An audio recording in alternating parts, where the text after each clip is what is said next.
So if you want to make 6 figures, you can't just be talking about you want to make 6 figures. You hear what I'm saying to you tonight? If you do the 3 things I tell you to do tonight, I guarantee you, whatever it is you want to do in life, you'll be able to do.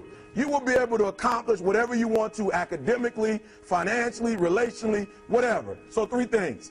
All right, now I'm going to tell you the story. I got to get out of here. And the story is about, you guys have probably heard about this before. It was a young man who, he wanted to make a lot of money, and so he went to this guru, right? And he told the guru, I want to be on the same level you're on. And so the guru said, if you want to be on the same level I'm on, I'll meet you tomorrow at the beach at 4 a.m. He like, the beach? I said, I want to make money. I don't want to swim. Guru said, if you want to make money, I'll meet you tomorrow, 4 a.m. So the young man got there at 4 a.m. He all ready to rock and roll, got on the suit. He should have wore shorts. The old man grabs his hand and said, how bad do you want to be successful? He said, real bad. He said, walk on out in the water. So he walks out into the water. Watch this. When he walks out into the water, it goes waist deep. So he's like, this guy crazy. Adrian, he's like, I want to make money. He got me out here swimming. I didn't ask to be a lifeguard. I want to make money. He got me in. So he said, come out a little further. Walked out a little further. Then he had it right around this area, the shoulder area. So this old man crazy. He's making money, but he crazy. He said, come on out a little further. Came out a little further. It was right at his mouth. My man like, I'm about to go back in here. This guy is mine. So the old man said, I thought you said you wanted to be successful. He said, I do. He said, walk a little further. He came, dropped his head in, held him down, hold him down. My man getting scratching, holding him down. I got you. I know you brushed it out, but I got you. He had him held down. I need you for an illustration. He had him held down. Just before my man was about to pass out, he raised him up. He said, I got a question for you. Somebody answer the question for me. He said, when you were underwater, what did you want to do? Lee, I'm looking for a different word, though, than lip. What's that word? He said, I wanted to breathe. He told the guy, he said, when you want to succeed as bad as you want to breathe, then you'll be successful. I don't know how many of y'all got asthma in here today, but if you ever had an asthma attack before, you short of breath, SOB, shortness of breath, you wheezing. The only thing you trying to do is get some air. You don't care about no basketball game. You don't care what's on TV. You don't care about nobody calling you. You don't care about a party. The only thing you care about when you're trying to breathe is to get some fresh air. That's it. And when you get to the point where all you want to do is be successful as bad as you want to breathe, then you'll be successful. And I'm here to tell you, number one, that most of you say you want to be successful, but you don't want it bad. You just kind of want it. You don't want it badder than you want to party. You don't want it as much as you want to be cool. Most of you don't want success as much as you want to sleep. Some of you love sleep more than you love success. And I'm here to tell you today, if you're going to be successful, you've got to be willing to give up sleep. You got to be willing to work off for 3 hours of sleep, 2 hours. If you really want to be successful, some days you're going to have to stay up 3 days in a row.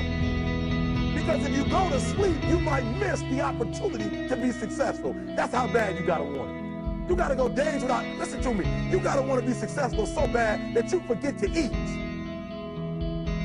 Beyonce said once she was on the set doing her thing, 3 days had gone by, she forgot she didn't eat.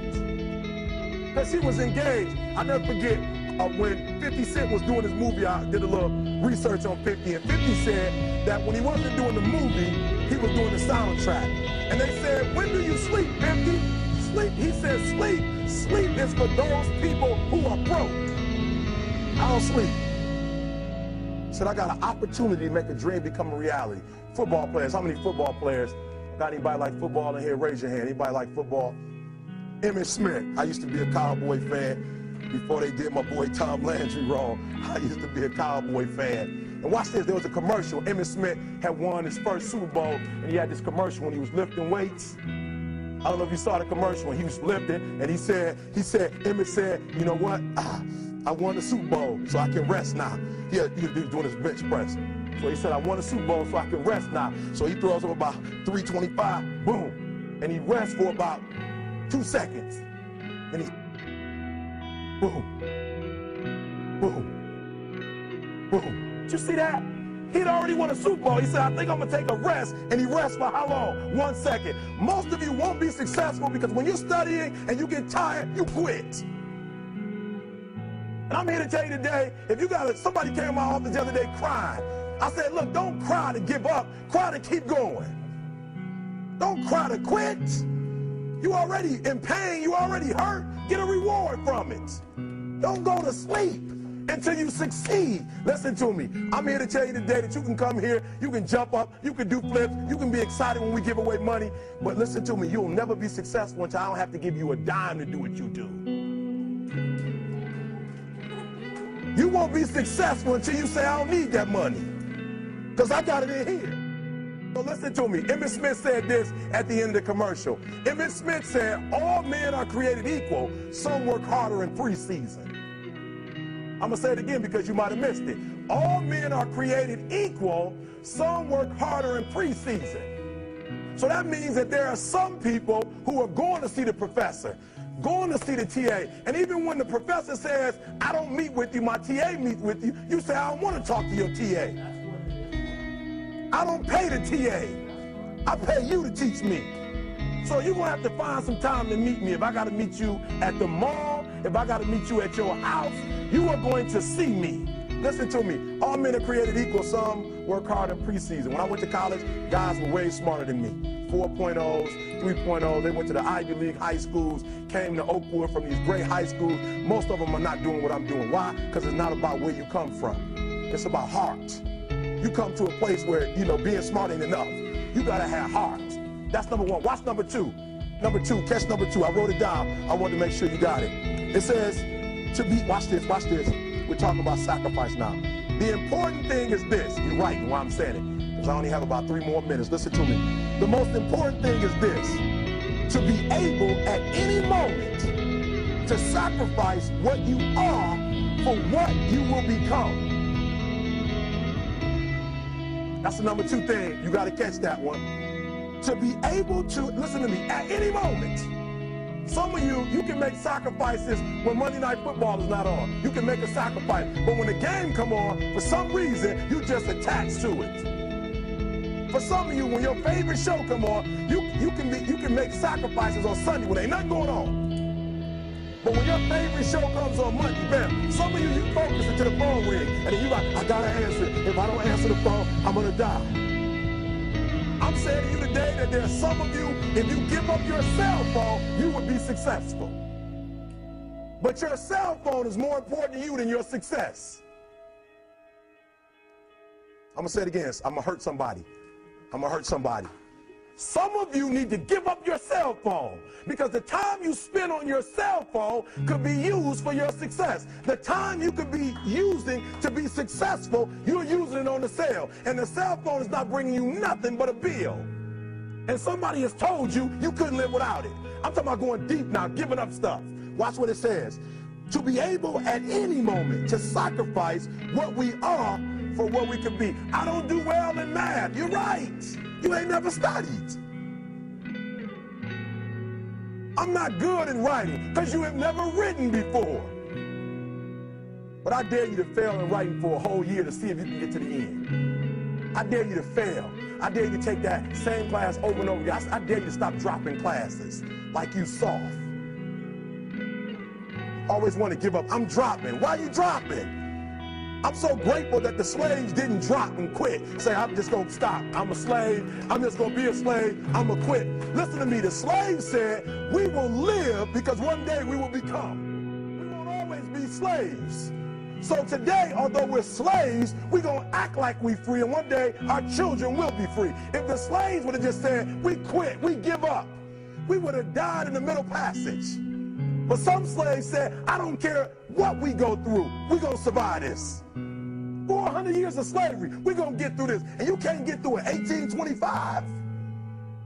You can't get through a writing class, and you got tutor after tutor, resource after resource. The problem is, you ain't never felt no pain before. You're soft. It's a soft generation. You quit on everything. Our people did not quit. Harriet Tubman not only made it, she went back and got some more. She said, you know what, I made it, but I'm going to walk all, listen to me, shh. not ride the bus. I'm going to walk all the way back down to the south to get some more. And you quitting on 1825? Now watch this. You quit after you, listen to me, you get a sleeping bag and you wait for them. You wait for the first WRA instructor to come in and you come out your sleeping bag, I need help. You quit after you do that. You quit after you had, listen to me, a WRA party. I'm having a party. Everybody come over. I got food, everything. And let them get over there. Let it be all the best writers. All right, I fooled y'all. I want to have a writing party.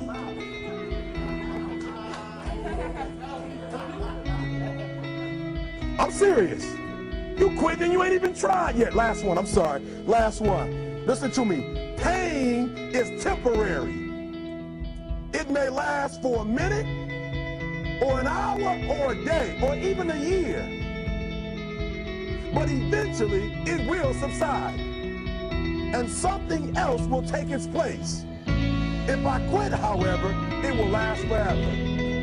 Listen to me, I'm telling you as I leave. I'm telling you as I leave, I was homeless for 2.5 years. And the problem with most of you never felt no pain before. Y'all spoiled. Y'all spoiled. Some of y'all spoiled, just bottom line. Your parents have done everything for you. You never had to do nothing for yourself. You're spoiled. We're going to keep it real tonight. Some of you are spoiled brats. Every time you ever got in trouble, somebody in your house got you out of it.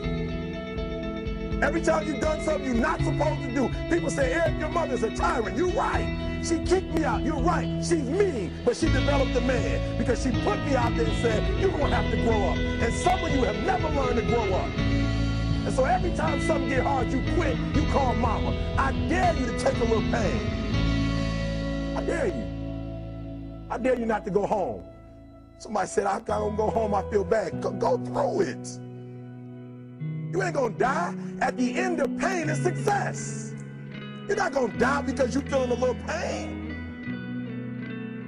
I'm not eating like I eat at home. That's why you're about to go to the next level, because if you keep eating like you ate at home, you'll keep being a boy or a girl. It's time to become man, woman. So don't worry about a little pain. My greatest asset is I was homeless, so I can't feel a whole lot of pain. I've already been alone.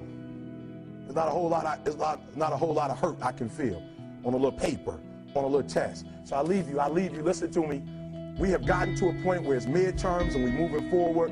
The days of you getting money, I'm not saying we quitting, but I'm saying the day has got to go from external to internal.